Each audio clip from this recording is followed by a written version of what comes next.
Yo les amis, c'est Kazin, j'espère que vous allez bien et franchement je suis ravi de vous retrouver aujourd'hui. Franchement stylé quand même les deux dracs au feu.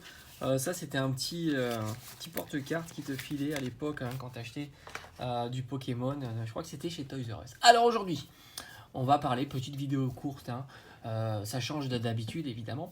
On va parler, bon franchement il faut que je règle le problème que j'ai avec le pied. On va parler de la série qui va sortir au Japon 19 juillet, c'est là demain, hein, qui est SV7 Stella Miracle. Bon, évidemment, ça va donner le ton.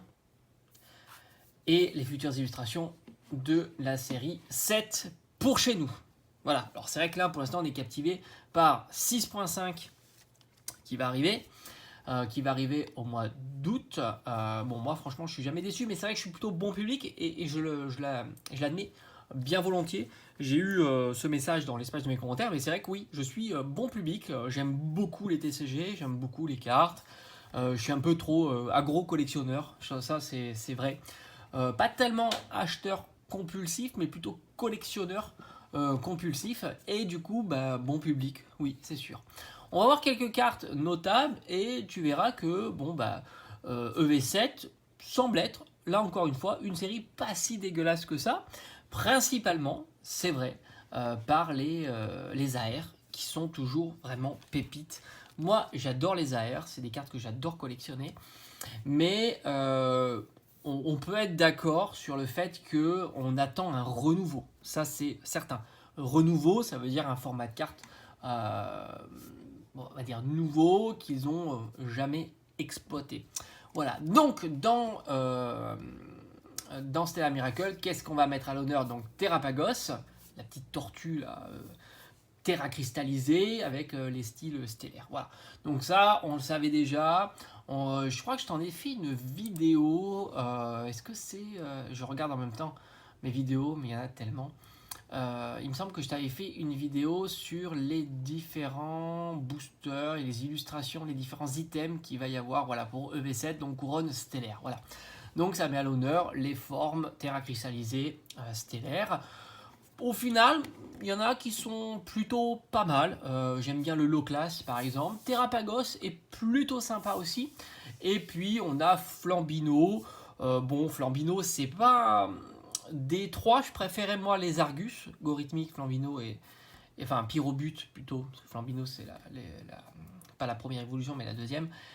Et c'est vrai que je préférais les Argus, moi, des trois, mais je pense que le plus populaire, ça reste Pyrobut. Et franchement, on a Pyrobut en version terra cristallisée stellaire, et c'est plutôt réussi. On a aussi l'évolution de la pomme, là, je me souviens plus comment il s'appelle, d'ailleurs, ils ont mis. On va voir quelques cartes. Alors, déjà, on a les X, terra cristallisée stellaire, donc les protagonistes. Je te mettrai quelques illustrations. Je les trouve plutôt réussies, ces cartes-là. Et mention spéciale pour Migalos, que je trouve encore plus réussi, donc plutôt très sympa. Après, dans la série, il y a des cartes communes, peu communes que j'aime bien puisque je les collectionne, hein, les Ramolos, Rwagada. Ça, c'est plutôt positif. Il y a aussi Out et son évolution que j'ai plus en tête, c'est Noirfang. Voilà, Noirfang. Donc ça, c'est top. D'ailleurs, chez nous, la carte Noirfang sera dans le TB, donc comme ça au moins c'est tranquille. T'as encore les high-tech, donc ça c'est plutôt sympa, c'est un format de carte que j'aime bien. C'est une petite ultra, une rareté d'ultra supplémentaire, et au final c'est plutôt cool. Les AR, toujours magnifiques, on a quelques illustrations, Coxyclac ou quelque chose comme ça, qui est très sympa. Pyrobut, magnifique, enfin c'est pas Pyrobut, c'est Flambido.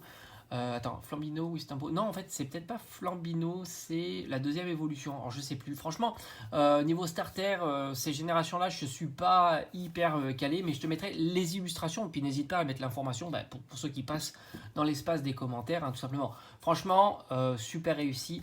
Flambino, oui, non, ça doit être. Flambino, et est-ce que ça serait pas la première? Et après, je sais plus. Bon, en tous les cas, l'illustration est magnifique. On a un Crabominable, il me semble. Là aussi, franchement, l'illustration, elle est top. On a un Krixik qui est très très sympa, avec c'est très coloré, avec ses arcs électriques réussi. Zeraora, magnifique là aussi. Franchement, ils auraient mis Zeraora cette carte-là, parce qu'en fait, ce sont des alternatives, hein, ces cartes-là, mais elles sont non texturées. C'est un petit peu la différence. Au final, franchement, elle est très très belle. Ça promet hein, quand même. Mais encore une fois, j'ai tendance à dire toujours un petit peu la même chose. Le Noir Fang magnifique. C'est que les AR, elles font le boulot. Et je trouve que c'est ce qui est satisfaisant, c'est qu'une AR, ça tombe plus facilement qu'une full art. Donc autant mettre davantage sur les AR. C'est vrai que ce qu'on attend le plus, c'est un renouveau. Et ok, c'est vrai qu'ils auraient pu tomber dans la facilité de nous balancer les Pokémon ultra populaires. Imagine-toi, juste tu l'imagines, une série, peut-être la 8, où tu as les AR, ce sont que des évolutions du Rayquaza, du Dracolos, du Latias Latios, du Deoxys. Voilà, imagine-toi quand tu as une vingtaine de AR et tu que ça. Bah ouais, là c'est un truc de fou.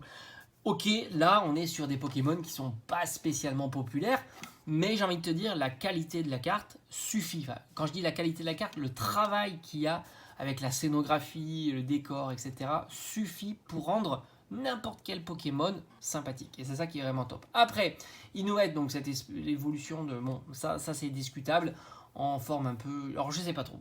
Franchement, c'est un peu chelou. Je te montre hein, l'image. Après, tu en penses ce que tu veux. Et enfin, on a l'impression que c'est peut-être une petite variété, une petite variation des SAR, la Terrapagos, cristallisation, stellaire, enfin tout ce que tu veux, euh, avec les bords comme ça, arc-en-ciel. Bah écoute, ça c'est les cartes qu'il faut voir, tu vois, à contre-jour, enfin avec la lumière pour voir les effets qu'il y a derrière. En tous les cas, la carte, elle est splendide. Maintenant, hâte de voir les autres, hâte de voir tout ça. Pour l'instant, pour moi, qui suis un super bon public, c'est pas mal. Allez, dis-moi un petit peu toi ce que tu en penses et on se dit à très vite. Je dis, moi j'attends donc EV 6.5, on va l'ouvrir sur la chaîne évidemment, on va reprendre quelques petites ouvertures très sympathiques.